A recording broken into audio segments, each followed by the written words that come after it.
Europe 1 Soir. Il est 18h38 et c'est l'heure de l'invité d'Europe 1 Soir avec vous, Nicolas Poincaré. Et l'invité d'Europe 1 Soir, Olivia, vient témoigner de l'emploi d'armes chimiques en Irak. Bonsoir Jean-Philippe Rémy. Bonsoir. Pour le journal Le Monde, vous venez de passer 2 mois en Syrie, dans la banlieue de Damas. Votre reportage est publié dans le journal daté de demain et il est repris aujourd'hui dans le monde entier. Pourquoi ? Parce que vous révélez l'utilisation d'armes chimiques par les forces de Bachar el-Assad. Vous étiez avec le photographe Laurent Van der Stock. On pourrait commencer par vous demander de ces nouvelles parce que vous l'écrivez dans votre papier, il a lui-même subi ces gaz ? Oui, sur le front principal de Damas, dans un quartier qui s'appelle Jobar, où il y a justement cette séquence, plusieurs jours de suite, pendant qu'on s'y trouvait, d'attaques avec des produits toxiques de nature chimique, on va appeler ça comme ça pour plus de commodité. Laurent fait partie de ceux qui ont été, exposés de manière presque légère comparée à certains combattants qu'on a trouvés vraiment par terre dans des étapes incroyables. Et déjà c'est d'un état qui était assez préoccupant. Il a eu plusieurs jours des problèmes de vision assez sérieux. Il a eu des difficultés respiratoires. Voilà, ça donne une image. Lui, il considérait que tout allait bien. Et nous-mêmes, dans le milieu ambiant, on a considéré qu'on pouvait continuer. Mais ça dit bien ce que sont les cas graves en comparaison. Et est-ce que vous pensez qu'il pourrait subir des examens en France qui prouveraient l'utilisation des gaz, qui pourraient déterminer de quel gaz il s'agit ? Pourquoi pas, je crois qu'il faut étudier toutes les questions. Oui. Alors, en dehors de Laurent Van der Stock, décrivez-nous les effets de ces gaz que vous avez pu observer donc, autour de Damas pendant 2 mois. Vous savez, il y a une chose quand même que je suis obligé de vous dire, c'est qu'on est vraiment parti en Syrie avec Laurent dans l'idée d'aller à Damas pour rendre compte de la situation à Damas. Que s'y passe-t-il ? Et vraiment, y a-t-il une bataille à Damas ? Où en sont les forces des uns des autres ? Et sur la route, il y avait de temps en temps, assez souvent d'ailleurs finalement, des rebelles qui nous disaient oui, il y a des attaques chimiques, il y a des gaz, il y a des choses comme ça. Et on ne faisait pas très attention parce qu'on se disait oui, bon, écoutez, vous avez des preuves, non, voyons plus tard quand vous en aurez. Tout ça parce que vous étiez plutôt sceptique en partant, quoi. Ah ouais, alors, extrêmement sceptique. Extrêmement sceptique. Et on comprend. On a considéré chaque parole, chaque élément au début avec vraiment plus que des précautions, avec un scepticisme assez poussé.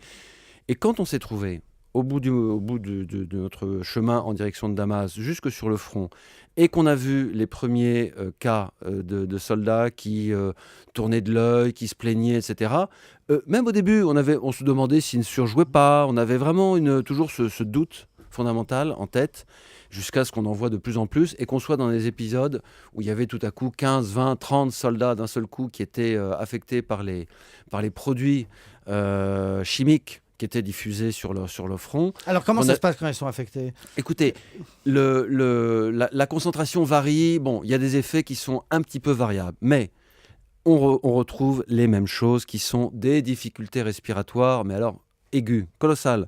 Il y a des gens qui sont... Enfin, c'est poignant.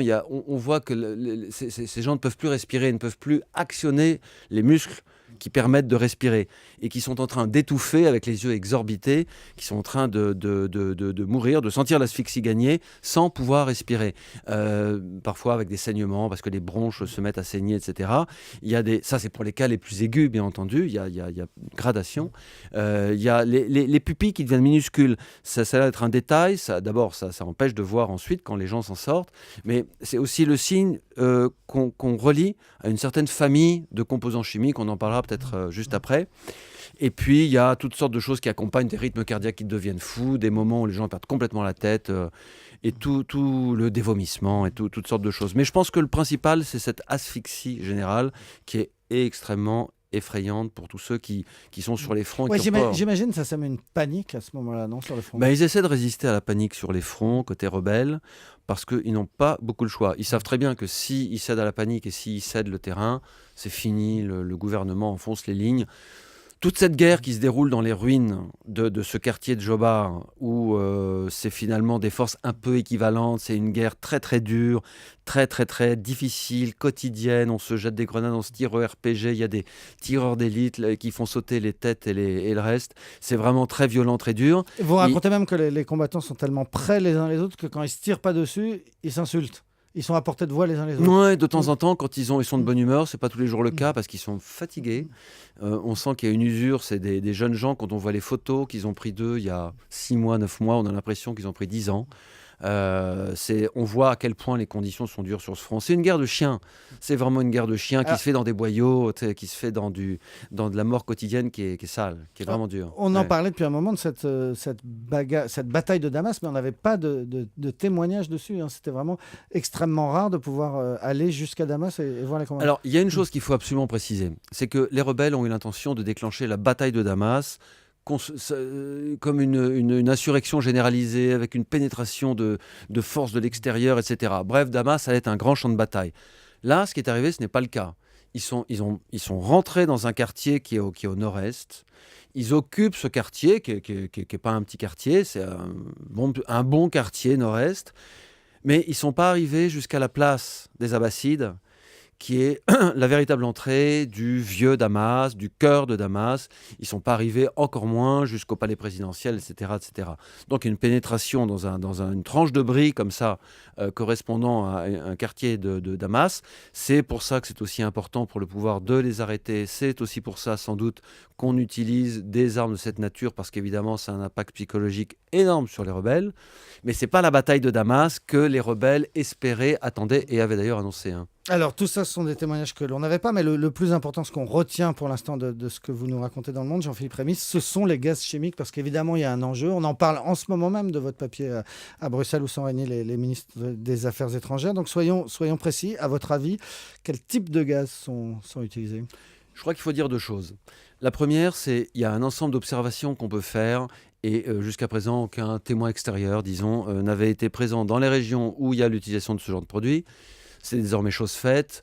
On a décrit aussi précisément, avec tout le soin requis, on est allé dans beaucoup d'hôpitaux, tous les hôpitaux dans lesquels on pouvait se rendre, hôpitaux ou, disons, centres médicaux. 8 au total dans cette région. Tout est extrêmement difficile. Voilà, on s'est appliqué à ça. On peut comprendre qu'il y a des produits d'une extrême toxicité qui entraînent la mort dans certains cas, pas systématiquement, c'est vrai.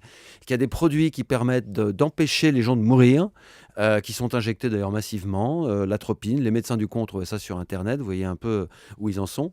Et dans cette situation-là, il y a des produits dont, de toute évidence, on n'est pas dans du gaz lacrymogène aggravé. Pour qualifier ensuite clairement ces produits, pour leur mettre un nom, il y a un protocole d'étude qui est extrêmement compliqué, qui nécessite d'avoir des analyses qui sont faites sur place au bon moment, au moment où les gens sont exposés à ces produits, transportés de manière satisfaisante.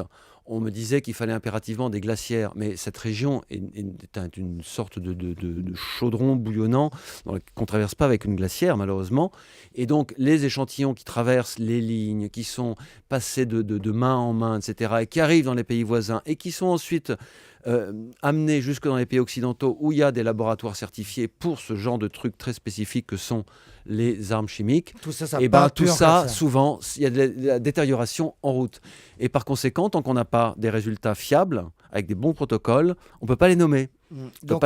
On n'a pas encore une preuve scientifique, mais on a désormais un témoignage. Il faut être franc. Ouais. Il y a notre témoignage, ça c'est une chose, mais il y a aussi certains éléments qui sont en possession de certains pays, les États-Unis. John Kerry a été relativement clair sur ce sujet, quoique un peu évasif en même temps, en disant qu'ils avaient, si on traduit en français, à peu près des preuves solides, sans les détailler. On voit qu'il y a une progression dans la connaissance qui est acquise par différents gouvernements occidentaux. Bon, on attend maintenant les conclusions, parce que tout ce qui se produit sur les fronts de manière... vous savez, à Jobar, c'est un petit peu localisé. On est déjà dans Damas. Ils ne peuvent évidemment pas se mettre à inonder la région de gaz qui tue tout le monde. Mais je pense que c'est aussi un test, et à partir du moment où ce test est suivi d'aucune réaction internationale, on risque de le voir se reproduire un petit peu plus. C'est-à-dire, si on ne réagissait pas à ces révélations aujourd'hui, vous pensez que Bachar el-Assad a de quoi utiliser ces gaz de façon beaucoup plus massive ? On est loin de tout savoir sur les stocks d'armes chimiques dont dispose la Syrie. On sait qu'ils sont absolument considérables, et on sait qu'il y en a partout, et on sait qu'ils sont en mouvement, et on sait que c'est quelque chose qui est prêt à être utilisé à n'importe quel moment partout. Bon, voilà, on est face à une menace. Le risque pour lui serait de provoquer une réaction internationale, donc vous pensez que pour l'instant, il l'utilise avec parcimonie, on va dire. Dans l'immédiat, ce qu'on peut dire, c'est que c'est avec parcimonie. Si personne ne bouge, on peut envisager que la parcimonie diminue. Ce qui est frappant dans votre reportage dans Le Monde, c'est de voir que les médecins qui accueillent les blessés touchés par ces gaz sont très vite eux-mêmes touchés. Ah oui, Les médecins, les soignants. Là, vraiment, je l'ai vraiment constaté. Au bout d'une heure, le médecin est tombé par terre parce que les émanations, je ne sais pas comment il faut qualifier ça, le petit brouillard chimique qui persiste autour des gens qui ont été exposés 1 heure, 2 heures, 3 heures avant est tel que ça vraiment dans une concentration telle déjà que quelqu'un qui se contente de se tenir à côté déjà est affecté. Donc vous avez été témoin de la guerre sale. Absolument. Merci beaucoup. Jean-Philippe Rémy, de retour avec Laurent Van der Stock de 2 mois en Syrie. Révélation dans le journal daté de demain sur les armes chimiques. Et puis la suite de votre reportage en feuilleton toute la semaine dans le journal Le Monde. Merci beaucoup. Dans un instant, David Abiker puis Nicolas Canteloup.